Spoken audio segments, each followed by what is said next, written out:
Morning, students. Today I am going to introduce you a very new concept in mathematics, and that is continuity and differentiability. To understand the concept of this continuity well, properly, we need to have knowledge of the concept of limits. So today I'm just going to explain you what is limit in brief. So let us see here. Limits. Let A belongs to capital R, a real number, and let F be a real value function in real variable x defined in an open interval containing A except possibly at A. Then we say that the limit of function fx is a real number x, real number L, as x tends to A. If the value of fx tends to L as x tends to A. Now, what do you mean by this one? Now, if fx tends to a real number L as x tends to A, then we say the limit of this function fx is equal to how much? L. And this is denoted by limit x tends to A, fx is equal to L. Now again, in order to understand what I have written here properly, I take one example. Suppose we have to find the limit of function x square minus 9 by x minus 3 when x tends to 3. Then what we're supposed to do in order to find the limit of the function?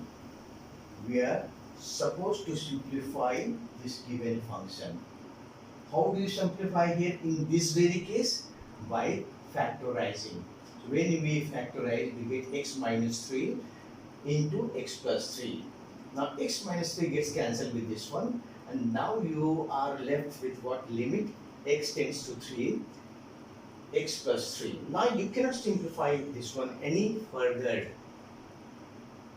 Now then what is the next step to find the limit? Put the value of x at which it tends to.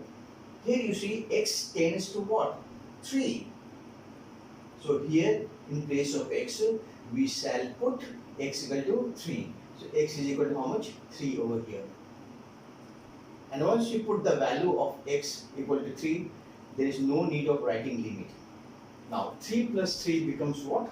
6. So now you can see here in this very example that as x tends to 3, this fx is tending to what? 6. Therefore this 6 becomes what? The limit of the function x square minus 9 divided by x minus 3. Well, here we observe that this x can tend to 3 on a real number line in two ways, either from the left or from the right. Now let us see how. So I draw x-axis, y-axis, and I take a point 3 on x-axis. Now x tends to 3 means what?